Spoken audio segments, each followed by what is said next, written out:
Assalamualaikum warahmatullahi wabarakatuh. Saya Putri Aulia Leotrisnaini dengan NIM C1B020126 akan mempresentasikan tentang struktur modal dengan dosen pengampu Dr. Haji Tona Aurora Lubis SPMN.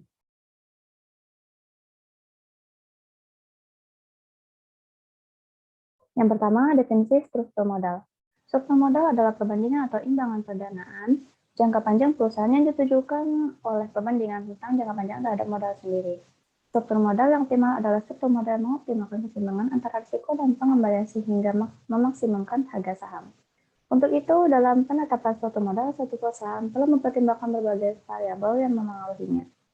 Struktur modal merupakan masalah yang penting bagi perusahaan karena baik buruknya struktur modal akan mempunyai efek langsung terhadap posisi finansial perusahaan, terutama dengan adanya utang yang sangat besar, akan memberikan beban kepada perusahaan. Selanjutnya, teori-teori yang mendasari struktur modal. Yang pertama, teori pendekatan tradisional. Teori ini memiliki pengaruh yang kuat dihadapkan pada nilai perusahaan, dan struktur modal bisa diubah serta disesuaikan guna mendapatkan nilai perusahaan yang optimal. Yang kedua, teori pendekatan Modigliani dan Miller. Ini adalah teori struktur yang dinamai oleh Franco Modigliani dan Merton Miller. Teori MM mengusulkan dua proposisi. Yang ketiga, teori trade-off dalam struktur modal. Pada teori trade-off ini menentukan struktur yang optimal dengan memaksimalkan beberapa faktor seperti pajak, biaya keagenan, atau kesulitan finansial. Yang keempat, teori pecking order. Tingkat keuntungan sebuah perusahaan bisa lebih tinggi akan memiliki tingkat utang yang lebih kecil. Yang terakhir, teori asimetri informasi dan signaling. Anggota tetap yang ada kaitannya dengan perusahaan dalam hal ini juga tidak memiliki informasi yang sama tentang adanya risiko perusahaan.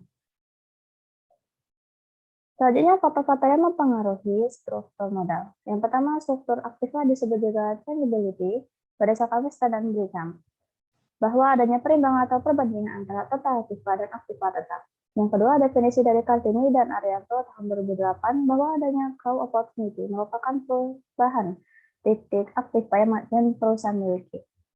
Yang ketiga, ukuran perusahaan. Sebuah perusahaan menjadi besar jika melakukan diversifikasi atau keanekaragaman produk, serta lokasi ditentukan guna mendapatkan keuntungan sebanyak-banyaknya.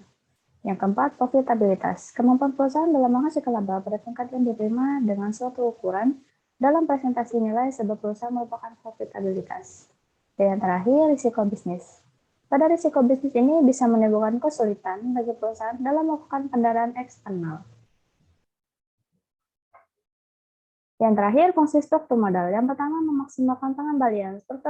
Struktur pemodalan yang dirancang dengan baik ini memberikan ruang lingkup untuk meningkatkan laba perusahaan, yang pada akhirnya memaksimalkan pengembalian bagi pemegang saham, ekuitas, dan memulihkan biaya pinjaman. Yang kedua, fleksibilitas. Struktur modal yang benar juga memfasilitasi ekspansi atau kontraksi modal utang agar sesuai dengan strategi dan kondisi bisnis. Yang ketiga, solvabilitas. Struktur yang baik membantu menjaga likuiditas di perusahaan karena modal utang tidak direncanakan menimbulkan beban pembayaran bunga yang pada akhirnya mengurangi kas di tangan. Dan yang terakhir, meningkatkan nilai perusahaan secara keseluruhan. Investor lebih suka menaruh uang mereka di perusahaan yang memiliki struktur pemodalan yang sehat, dengan demikian mengarah pada peningkatan nilai pasar dari saham dan sekuritas perusahaan. Baiklah, sekian presentasi dari saya. Mohon maaf bila saya ada salah kata. Sekian, terima kasih. Wassalamualaikum warahmatullahi wabarakatuh.